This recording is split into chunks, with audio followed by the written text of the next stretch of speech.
Olá, aluno! Seja bem-vindo ao curso DNA Direito. Eu sou o professor Carlos Eduardo Volante e hoje, na aula de estruturação e redação de peças profissionais, estudaremos a apresentação da peça.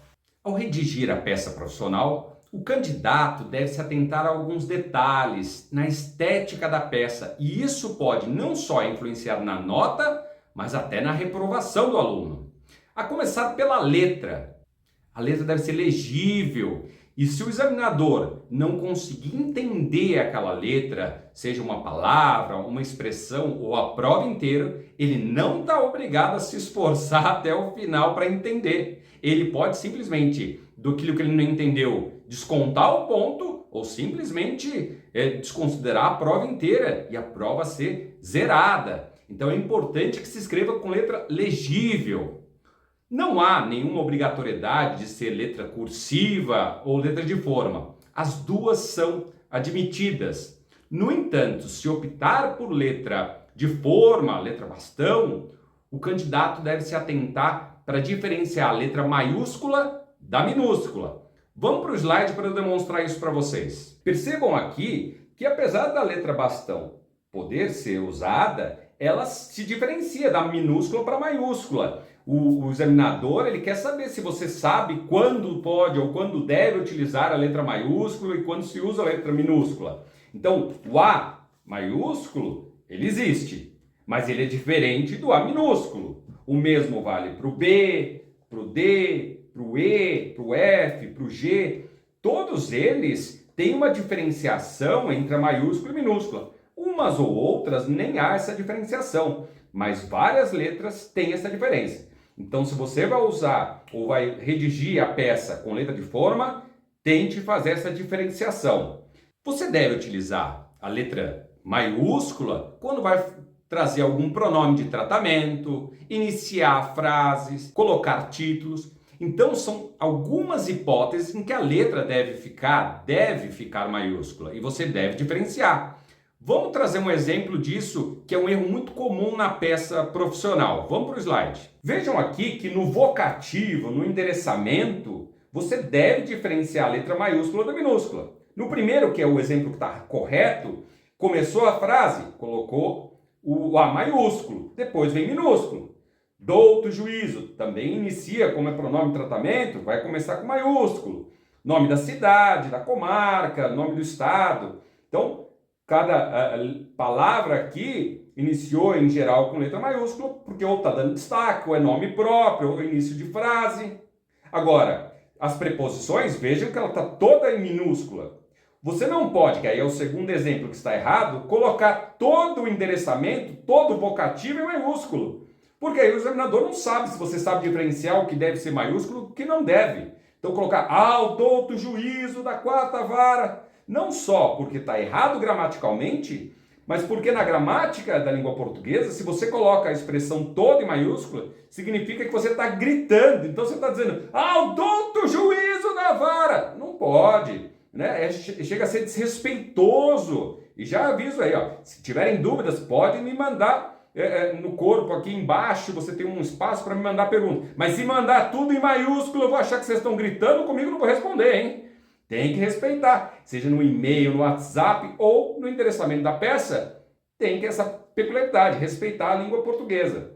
Outro ponto importante, ainda sobre o vocativo, o endereçamento, é respeitar a pontuação. É muito comum as pessoas pontuarem o endereçamento de forma errada, especialmente ao final. Como é um vocativo, você está chamando, é um chamamento, ao final você necessariamente tem que colocar vírgula. Tem gente que coloca ponto, não coloca nada, e aí está errado. Quando você manda uma carta para o seu namorado ou para sua namorada, você coloca meu amor, vírgula. Por quê? Porque é um vocativo. Aqui é a mesma coisa. Você está falando juiz, vírgula. Então não esqueçam de pontuar corretamente. Vamos para o slide para eu demonstrar isso. Olha só, temos 3 exemplos aqui. O primeiro está correto e os outros 2 incorretos. Por quê? Porque ao final, lá, ao douto juízo da vara civil da comarca do Rio de Janeiro, vírgula, é vocativo. Nos 2 outros, ou colocou ponto ao final, ou não colocou pontuação nenhuma. Os 2 estão errados. E não necessariamente o examinador vai tirar ponto por isso, por essa vírgula, por esse ponto, mas o conjunto da obra conta muito na visão do examinador. Se ele percebe erros contínuos, está usando maiúsculo onde não deve, não pontua corretamente, é claro que isso vai pesar na visão global da peça. Então, fiquem atentos com isso. Vocês não poderão usar o branquinho, corretivo, na hora de construir a peça de vocês ou redigir as questões ou as respostas das questões discursivas. Você só vai poder usar caneta preta e azul com material transparente e não pode levar lápis branquinho para redigir a peça. Então não pense que vocês vão construir a peça inteira em lápis para depois passar a caneta, ou que errou, vai passar o branquinho e corrigir esse erro. Não, não vão. Você vai poder só fazer a peça a caneta. Mas, professor, e se eu errar? É um problema? Como regra, não. Não há problema nenhum em errar. Seja uma palavra, uma expressão ou uma frase inteira, um parágrafo inteiro. Se isso acontecer, você vai fazer um risco, mas é um risco sobre aquilo que você errou. Não é para pintar a palavra inteira, né? Porque a estética da prova conta. Então, é um risco sobre aquilo que você errou, seja a palavra, expressão ou a frase inteira, não tem problema. Vejam como ficaria, então, no slide esse exemplo. No primeiro exemplo, que está correto, ele errou, tá lá. A decisão que deve julgar totalmente ou parcialmente o médico, não, médico não, é mérito. Ele fez um risco, escreveu, mérito tem força de lei nos termos da, e aí vem o texto. Mas fez um único traço e continuou escrevendo. Agora, o que não pode, estaria errado, é esse ponto, ó. Denomina-se coisa julgada, material, autoridade que torna, e aí colocou lá um erro, e aí apagou inteiro, imutável e indiscutível. Não dá para ver o que ele escreveu ali. E qual o problema de você apagar inteiro? Que se fosse isso possível, o examinador, se tivesse de má fé, ele começaria a pintar sua prova inteira para falar assim, não, ele não respondeu, não escreveu os pontos essenciais, os fundamentos, o fundamento legal, e ele poderia pintar a prova inteira. Não, tem que saber o que está escrito ali atrás. Não é para essa, nossa, ele errou, olha, ele colocou a letra errada. Não é para isso. Mas para você, inclusive, fazer prova do que você escreveu ali. E aí um risco só já basta, tá bom? Então, não tem problema errar, faz um risco, reescreve a palavra, reescreve a expressão. Agora, excesso de rasura, isso pode prejudicar pela questão estética. E isso conta na avaliação. Então, a cada 3 palavras você erra. Aí pode prejudicar, tá bom? Então, tem que prestar atenção. Se você escreve rápido, se você não tem problema com tempo, em gerenciamento de tempo, faz primeiro o rascunho, vai existir um caderno de rascunho e depois passa para o caderno definitivo. Se você não consegue, tem dificuldade com o tempo, acha que não vai dar tempo, faz direto na peça, no caderno definitivo, mas se atentando para não errar. Se errar, não entre em pânico, faz um risco, reescreve. Outro ponto importante são as margens e recuos. Você deve respeitar a praxe jurídica de manter um recuo. Não precisa ser algo específico, 4, 5 centímetros para o início de cada parágrafo fazer um recuo.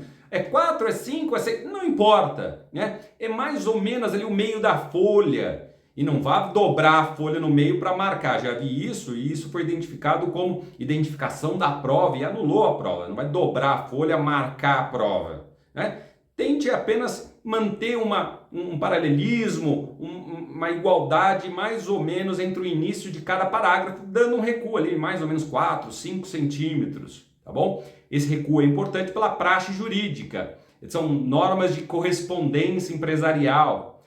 E também as margens da prova ali, tem margens da esquerda, direita, acima, abaixo, você não pode ficar passando essas margens. E isso desconta ponto, a estética da prova, eu já falei, desconta ponto se você cometer muitos erros. Vamos para o slide para mostrar 2 exemplos. No primeiro aqui, está correto, olha só, deixou ali um recuo à esquerda, há muito parecido o que estava no primeiro parágrafo do que estava no segundo, respeitou as margens à esquerda, à direita, legal, ótimo. Agora, olhem o segundo exemplo. Começou o quando aqui no primeiro parágrafo, praticamente no meio. Quando foi iniciar o segundo parágrafo, deu o quê? Uns 2 centímetros só de recuo. Isso não pode, né? Tem que manter um padrão. Esse padrão, essa simetria é importante. E não só isso, não respeitou a margem à direita, lá. Não quis separar o omissa em duas ali, para colocar na linha abaixo. Aí colocou tudo e acabou passando a margem. Isso não pode, essa estética é importante também. Muito bem, espero que vocês tenham desenvolvido, aprendido alguma coisa. Continuamos a estudar estruturação e redação das peças profissionais na próxima aula. Até mais!